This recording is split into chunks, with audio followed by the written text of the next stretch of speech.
Alright, here we are in another game of League of Legends. We got ourselves a gold level game. The Caitlyn actually is higher level, she's a platinum player. So this is actually a little bit higher than I play, but I'm sure I could still talk over it, no big deal. We have a Caitlyn Orianna going down bottom, Orianna running some Clairvoyance, a spell I haven't seen in a very long time, but she's also supporting his Orianna, which is something I have missed. Thresh and Draven going down bottom for the red team, while the red Lee Sin walking into the jungle, and Shen doing the same on the other side. Rocking that Surgeon skin, very cool, very nicely done. Fizz in mid against the Karthus on the other team. Karthus has a very bad matchup against Fizz, but he's running the Pentakill Karthus skin, so you never know. Running that obviously standard Fairy Charm 6 potions 1 ward build. And Malphite going up top against a Cho'Gath. We got ourselves some tanky top lanes, good choices all around. Crystalline Flask art on that. I believe this Cho'Gath, nope, not start Crystalline Flask, gonna go with 7 potions, 2 blue pots, and a sight ward. That is very strange. Orianna and Caitlyn gonna start at the golems over here. Not a bad way to get level advantage early game. I'm not entirely sure they can do that without losing a lot of HP. Let's see how they do that in a bit. Orianna already threw the ball on Caitlyn, means that she started shield. Gonna have a little bit of extra health to burn through there. Oh, look at that! The red team actually starting at the enemy team's blue, although the Orianna and the Caitlyn have yet to see that. That's amazing. They're just completely in between the team, and no one has noticed. Oh, are we going for an engage on the blue? Nope, we're just going to walk over to this bush to make sure that we can maybe get first blood on an unsuspecting champion. Gonna go get Wraiths while they wait for the other team to figure that out, while Shen and Fizz beat down on the Wolves, and Orianna and Caitlyn get the golems as best they can. Wow, that was really well done. Caitlyn and Orianna took less than 2 bars of damage. That's really well done. I'm impressed. Red team going to pick up the enemy team's red buff. Let's see how these guys do that. This is going to go down quite easily right now. Lee Sin not actually going to smite it because they know that the blue team is not going to be there in time. Cho'Gath, of course, scouting this a little bit. Going to maybe throw a Rupture of the Wall. Does just that. Actually does get the blue buff from the blue team. That is really bad. This Shen has no buffs on his side of the field, and in fact no jungle camps at all on his side of the field. The only experience he's gotten so far is from Wolves, and I think he's just sitting there because he's really disappointed. The blue team already very far behind, if only because their jungle creeps are completely empty. Lee Sin coming around to gank the Fizz, doing quite a bit of damage, but not quite getting the kill. Again, that's fine. This Karthus is going to need this Lee Sin to camp this lane, basically. Karthus being really hard to move around is like the easiest thing for Fizz to kill. The ping's going down, Shen trying to get into the enemy jungle, but because Lee Sin already has red buff, that ain't gonna happen, although... Oh, nope, Lee Sin getting an extra couple of hits there. Getting first blood on the Shen. This is unfortunate. This Shen's already shut down. He has to wait a full 5 minutes before his buffs are back up. That's no good. Cho'Gath fighting down the Malphite, doing quite a bit of damage to him, and already having level advantage and damage advantage. This is not going well for the blue team. It's not the end of the world, though. A bad start to a League game is not going to be like, oh, GG, better sit around for 20 minutes and then surrender. No. Look at the game and realize that, that was a bad start. They're down by 1k, and that's with a kill advantage. And with that assist, that's maybe 300k off of, or 300 minerals, Starcraft. 300 gold off of just minions and creeps and things. So, I don't know, it's not a huge deal yet. Bottom lane completely untouched by all these changes. Maybe a little bit more jungle advantage going to the Lee Sin even as it is, so they might want to be a bit more careful and more vigilant with the wards. Thresh missing a hook as I was sweeping. Lee Sin coming around from the back end, gonna maybe try to get this Malphite. Cho'Gath accidentally hitting Vorpal Spikes on the Malphite and triggering the tower, and that is a dumb thing to do. Oi, Lee Sin, you don't have infinite health and infinite mana, you cannot tower dive yet. Malphite getting a double kill because Lee Sin tower dove, took a good bar, or 2.5 bars off of the tower, and then Malphite Q'd and ate him once. Malphite then walking over to get the Cho'Gath kill. Nothing particularly difficult here. That was not gold or platinum level play. That's unfortunate. That is one way to get back into the game, watching other players make really bad mistakes. A 300 gold advantage going down for the blue or for the red team, even as it is. But Lee Sin really kind of threw the advantage he had. A teleport going down from the Cho'Gath to bottom lane, trying to fix what he just did. Not really going to get anything particular, except the Thresh gets a really great hit. The Draven, again, standing in tower range, making that 1-for-1. Oh wait, don't stand in tower range this early game, especially as a ranged carry. Actually, just don't stand in tower range. Yeah, it's not a bad idea. The hook actually made that worth it, but Caitlyn almost survived with barrier. the Draven was just standing a little bit farther out, like over here, he would have been much better off. He would have survived that, or at least made it harder for him to kill himself. So, I don't know. I disagree with his positioning, but the play itself was solid, and, you know, the Thresh made it work. The teleport from the Cho'Gath seemed a little bit kind of bad, to be honest. But if it works, it works. No complaints here.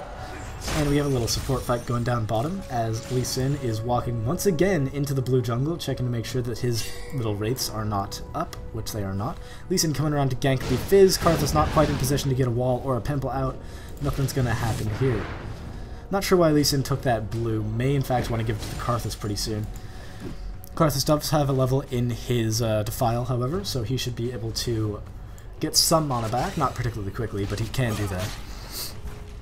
Defile, for those of you who don't know, has the added passive of whenever you kill a minion, you get mana back, so it's nice. Lee Sin ganking a Malphite up top. Malphite, however, doing quite a bit of damage to the Cho'Gath as the gank is happening. Gonna be able to walk away from this just fine. And probably heal it back up. There you go. 2 bars off of the Lee Sin just because of Seismic Shard. Kind of feel like that's a really annoying ability when you play against it, but it's really fun when you're playing Malphite. Retreat ping's going down for the blue team on the bottom lane. Not entirely sure why, unless they really expect this Lee Sin to teleport from top lane to bottom lane. Or they really don't think they can fight the Thresh Draven, which they at this point cannot, with the amount of items they have. Orianna not quite going for her gold pretense quite yet. I was expecting her to run for Philostone as quickly as she could, but I was wrong. Caitlyn taking a lot of damage from Thresh. Thresh with his passive is going to do a lot of damage if you get that close to him. Try to avoid doing that. Really, Thresh is just an amazing character all around. He's pretty often banned, so keep an eye out for him, guys. He's like a slow, better Blitzcrank. Orianna taking some minions, because, you know, farm is farm, right? Fizz considering going into this Lee Sin, who does have a level disadvantage and an item disadvantage if I do say so myself. Nope, I lied. Fizz, having started with the Crystalline Flask, so it's Catalyst. That'd be nice. Should be able to do a little bit of damage at least. Malphite able to out-DPS this Cho'Gath really easily. Cho'Gath starting with the gold for 10, making it so he's not actually that strong right now, but he does get a little bit of extra gold. I'm not saying I complain about that, but it's against a Malphite who's beating you this badly, especially after that double kill. You need to build against it. There's no way to just walk into a bush like that.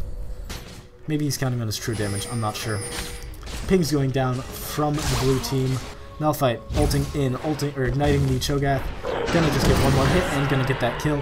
He is going, however, to die to the Karthus ulti. Maybe would have wanted to wait and just give that to the Cho'Gath alone, but he got an extra 150 gold because of the assist. Ooh, Caitlyn getting hooked by the Thresh. The box going down. This is not a good place for anyone to be. That is a dead Caitlyn, although the Caitlyn may want to follow that up. The Draven almost falling to the Caitlyn's damage, but not quite as he backed off just in time.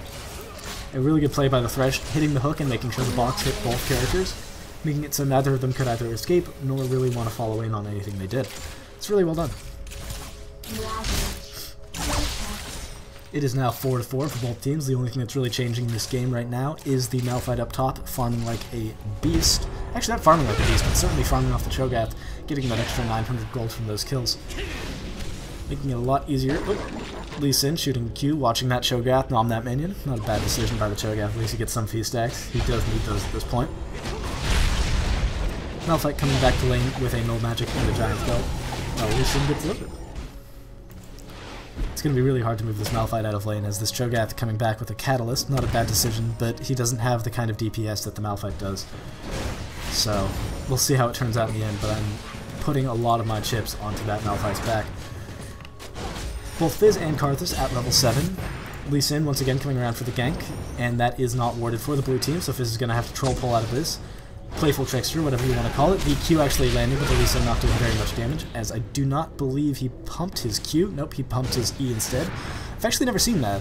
I wonder if it works. Maybe that's standard. I don't know. We'll see. We'll see if it pays off in the end, right? Thresh and Draven, however, taking this advantage they have to the bank. They have a lot of initiation ability, and they have a lot of damage, I believe, on this Caitlyn. 97 AD to the Draven's 94, however, Draven has a lot of extra steroids that Caitlyn does not quite possess as a character. Admittedly, I think the main difference between these lanes is that there is a Thresh up top, I'm sorry, on the red team, which is not helping the blue team at all. See, even with an attack move and dissonance, that did no damage to him. Not because of his character design, but more because the Orianna is a support, and it's not really going to do much damage. Lee Sin maybe coming around to gank the Malphite, going to get sighted by this Tri-Bush ward. I think he knows it's there, though, because he's just barely... I think he's well within range of that, actually, so that's unfortunate. Cho'Gath just trying to farm up a little bit. Malphite putting himself a little bit out of position. Lee Sin coming around with an E safeguard, going to try to push his Malphite into the tower. Both of them missing important skill shots, and yet the Malphite is going to just walk away. And this Cho'Gath does have a Nom. There's the Nom, there's the kick. Let's see, and the Malphite ults to safety. Ooh, that's embarrassing for everyone. Lee Sin missing 2 Qs there. That's not what you want to see. Fizz going in as hard as he can on this Karthus, of course going in way too hard apparently because he just tower dive and walked through the wall instead of using Playful Trickster to get around it. Not sure that was the best decision. Thresh once again initiating itself upon the Orianna. This is not the time in which you want to do that though, because the carries do a lot of damage. See, the Caitlyn focusing down the carry, making sure that you can't do much about that. That's going to be a free kill for Caitlyn, as the focus was not there. Focus carries in the mid game and the late game. Pretty much just focus carries, although Thresh is going to get this kill on Caitlyn, and that she gets a lot of DPS or gets a shield like Barrier. There you go, she barriers to save her own life, and Thresh has to flash away. Well done by the Caitlyn. See, that was the thing. Caitlyn focused Draven. Draven was like, oh crap, I was focusing the Orianna. And, I mean, Orianna died, sure, because of the Karthus ult, but Karthus had to ult for that, and that is not what you want to have to do. Especially when it was that easy to get the kill alone on the Caitlyn. And Draven missed his ult on the Caitlyn. It was focus the Caitlyn. The Orianna ain't doing all that much.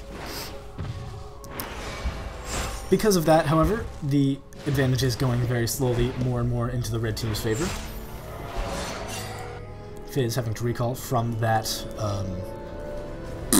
Karthus ult, sorry. Requiem, that's what it's called. While the Lee Sin is building some interesting items. He's going for the Wriggles first, Dorn's Blade on the back end. Good choice. Cho'Gath going Rod of Ages. Cho, that's interesting. I would really have suggested he get like a Negatron Cloak or something of that nature. He doesn't really need health because he's fighting against the Malphite and he's Cho'Gath. That's what his R gives him, but I think that more defense would be a bit of a better idea. Karthus picking up blue. My friend wants to play a game. I'm ignoring him because he smells. Lee Sin actually vision warding Dragon. That is really... Thank you! This is what gold players do. See, Orianna throwing down a sight ward. That's not going to be worth it at all. Lee Sin getting caught out of position, however, and that is going to be a dead Lee Sin. If the fish has to fish, he will fish. Oh, but the fish actually hitting a wall instead of doing something important. Lee Sin using a ward and jumping over this wall to safety. That was really, like... I'm not going to say it was the Lee Sin's good, because that's not that hard to do, but the other team really should have actually made that work. This is sighted for the red team. Thresh is going to hang around for a little bit. Dragon doing the same. He is sighted as well because of this clairvoyance. He's just going to harass a little bit. This is going to be a 3v3 fight. The Shen gets caught out of position by the Thresh. 3v4 now, but there's no box going down from the Thresh, and that is going to be an easy push away at least. The Shen going to get away with maybe half a bar if he dashes. There he goes. And the red team can easily get Dragon instead of chasing, but apparently they are out for blood, and they're going to go for it. Cho'Gath picking up the top tower while the Malphite's trying to hold him off, but the Cho'Gath, having gotten a few stacks on Feast, is going to have an easy time just ignoring him. Took the tower, going to walk away, take a good amount of damage while doing it, but it's not going to make a huge difference in the end. The red team, having chased far too far, going to take a lot of damage from this Caitlyn, who just walked back in the lane. Caitlyn, however, getting harassed down by the Karthus. And the Draven healing up using his Vamp Scepter, having gotten a BF Sword. This is a big danger to the rest of the team. Caitlyn, no BF Sword yet, not exactly in a comfortable place for a carry. Fizz getting, hooked. I was about to say Fizz getting ready to go in, but no, he got hooked by the Thresh, who apparently has the Sight of the Gods, or of this Sight Ward right here, that's important. And the Caitlyn trying to farm up as much as she can. Fizz troll pulling in, using his dash to try to do as much damage to the Thresh, but the shield on that Lantern almost saving him, but Fizz flashing in to get that last little point of damage using his Seastone Trident as well as his auto attack. Blue team going to go for this tower as hard as they can. Fizz actually going past the tower, sharking the Draven, which I didn't close up, but apparently it is. That's not going to save the Draven, as that will slow you. Seastone Trident will pick up that kill if you are not